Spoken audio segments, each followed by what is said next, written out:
saya akan menjelaskan definisi dari asam karboksilat. Jadi asam karboksilat itu adalah suatu asam organik yang mempunyai gugus asil CO yang berhubungan dengan gugus hidroksil OH. Jadi kalau asil ini berhubungan dengan gugus hidroksil ini bisa menjadi hidrokarboksilat atau asam karboksilat. Baik, untuk materi selanjutnya akan dijelaskan oleh Daus. Jadi saya akan menjelaskan tentang nama asam karboksilat. Nama asal karboksilat berdasarkan pada rantai terpanjang kombinator karbon yang mengikat gugus karboksil. Akhirat A pada awalan diganti dengan awalan asam dan akhirat OA.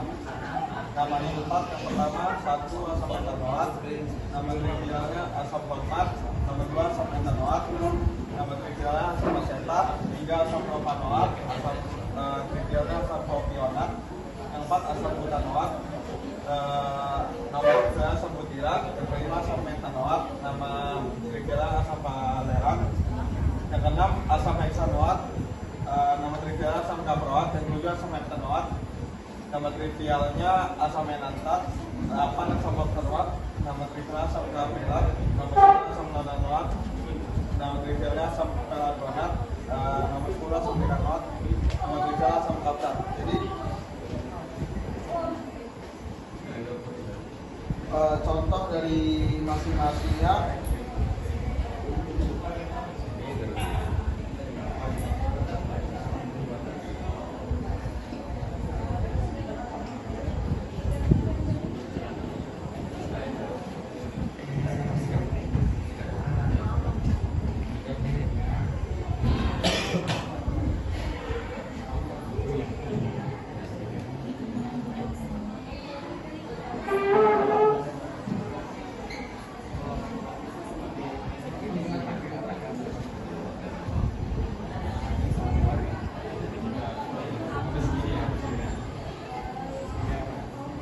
Nama diempatnya di sini dari C.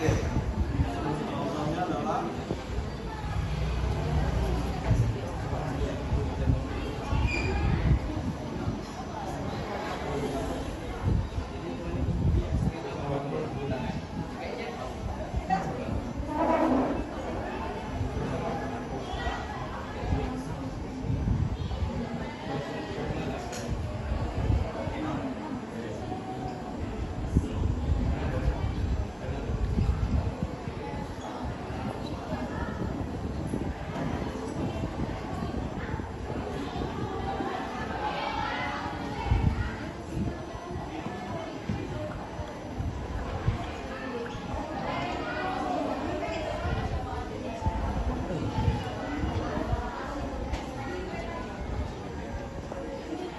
kenapa di sini trivial dinamain asam isokaproat karena dia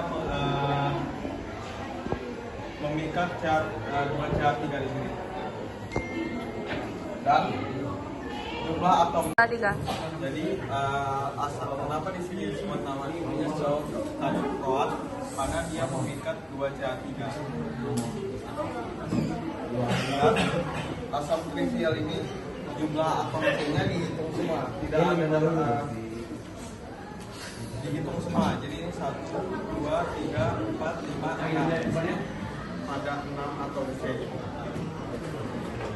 Sedangkan kalau diupak yang dihitung cuma 1, 2, 3, 4, 5.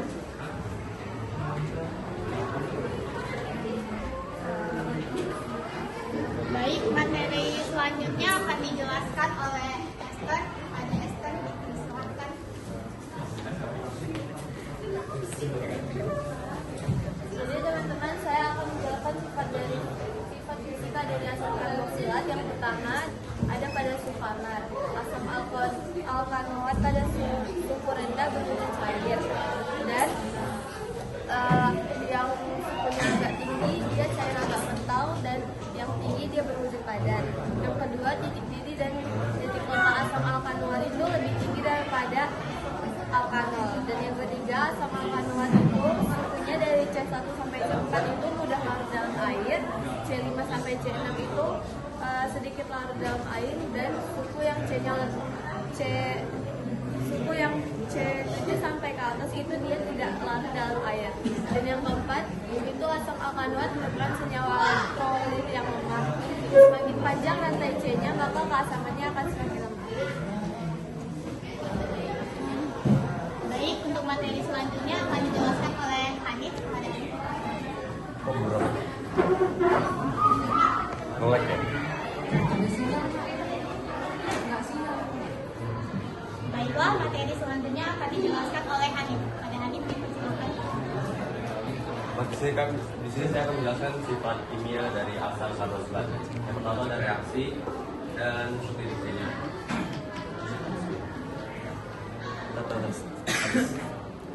Kimia, jadi sifat kimia dari reaksi asam karboksilat itu adalah pertama ada reaksinya, dan kedua ada substitusinya.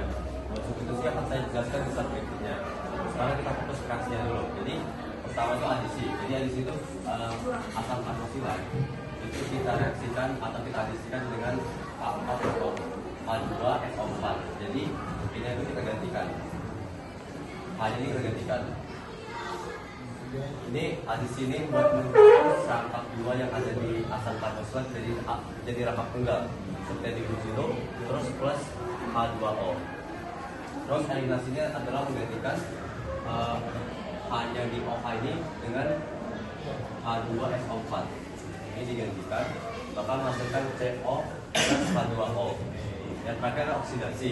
Oksidasi itu asam karboksilat kita oksidasikan dengan KMNO4 dan H2SO4.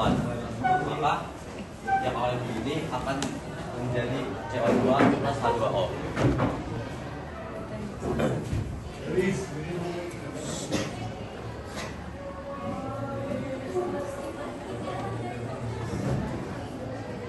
Baik, berikutnya itu ada substitusi atau penggantian. Jadi yang pertama ini asam karboksilat disubstitusi dengan basa, yaitu saya ambil contoh dengan NaOH. Jadi O-nya ini yang di asam karboksilat itu digantikan dengan Na, maka akan menghasilkan ini. O-nya diganti dengan Na plus H2O dari untuk sebelumnya. Terus penggantian asam karboksilat dengan logam reaktif. Di sini saya pakai contohnya Zn. Jadi asam karboksilat kita ganti hanya dengan Zn, maka menghasilkan ini. Ini Zn ini hanya dikeluarkan karena digantikan dengan Zn. Terus halogenasi ini saya pakai Cl2. Jadi O-nya hanya diganti dengan Cl2, maka akan menjadi seperti ini plus SO2 plus HCl. Yang terakhir esterifikasi. Jadi asam karboksilat kita reaksikan dengan alkohol, maka akan menjadi seperti ini plus SO4 plus HCl. Sekian.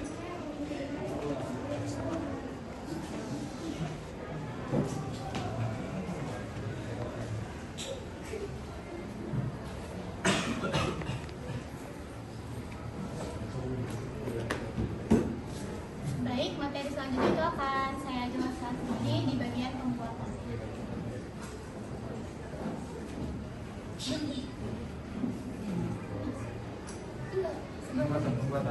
Nah,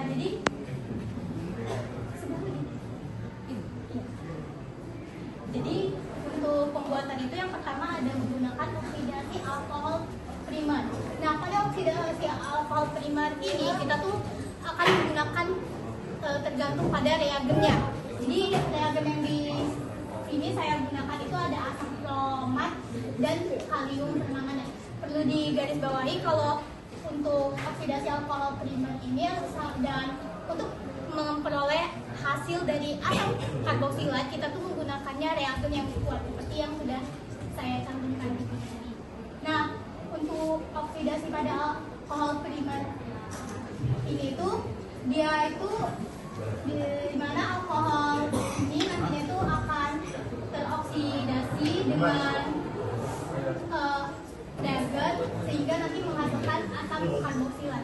Di sini ada contoh di mana ini ada sebuah alkohol yang mengikat C, yang dimana C-nya ini juga mengikat OH sehingga ini dinamakan jadi 1 propanol. Nah, 1 propanol ini dia tuh dioksidasikan dengan asam permanganat dalam suasana asam sehingga dihasilkan itu adalah asam propionat. Contoh lainnya itu ada di sini ada suatu benzena yang mengikat alkohol primer juga.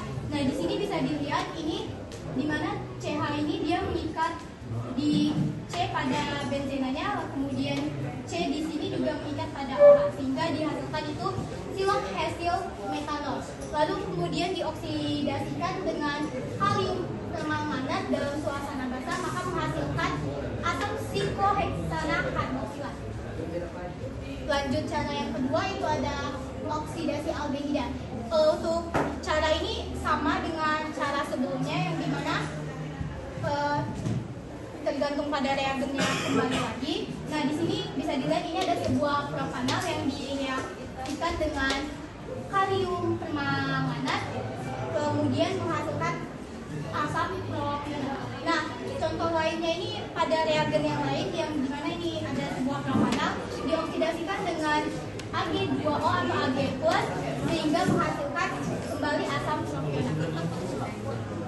Baik, cara yang selanjutnya itu ada oksidasi alkil benzena.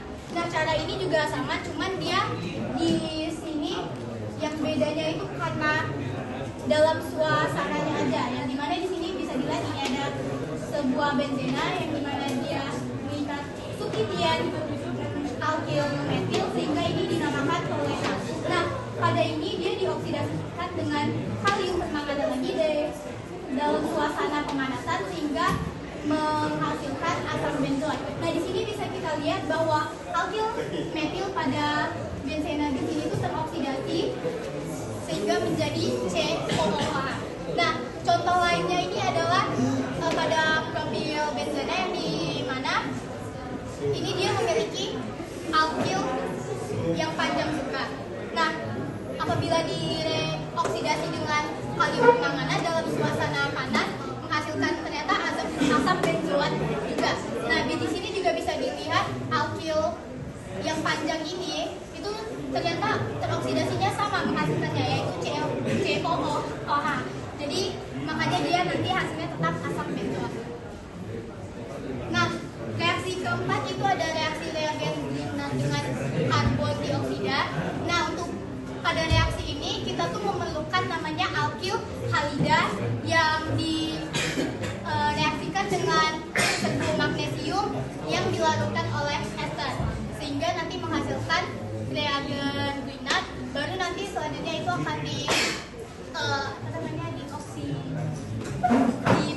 direaksikan kembali dengan karbon dioksida sehingga membentuk asam karboksilat seperti ini. Nah, di sini ada contohnya. Ini sebuah alkil halida yang mengikat Cl sehingga ini nama alkilnya itu 2-fluorobutana. Nah, di sini dia direaksikan dengan serbuk magnesium yang dilarutkan oleh eter, langsung dia membentuk alkil halidanya ini mengikat MgCl sehingga membentuk reaksi guinat. Nah, di sini alkil halidanya langsung kita reaksikan kembali dengan karbon dioksida sehingga dibentuk asam 2-metil-butanoat yang dimana reaksi guinat sebelumnya ini itu teroksidasi menjadi COOH. Maka namanya menjadi. Nah, selanjutnya itu ada hidrolysis ester yang dimana hidro ini kan dia sebenarnya adalah air, lisis ini adalah pemecahan. Jadi di sini kita akan menggunakan cara pemecahan yang dimana ini ada sebuah ester yang direaksikan dengan H2 dan kalon yang dimana itu pada sebelah ini itu dia nanti akan mengalami perpindahan di sini. Nah, pada bagian sebelah ini dia tuh akan memutus dan sebelah kanan ini dia tuh akan berubah nama menjadi NOH, menjadi alkohol sehingga dibentuk reaksinya itu menjadi asam karboksilat dan alkohol. Baik, materi selanjutnya itu akan dijelaskan oleh Gan. bacakan kegunaan asam karboksilat. Jadi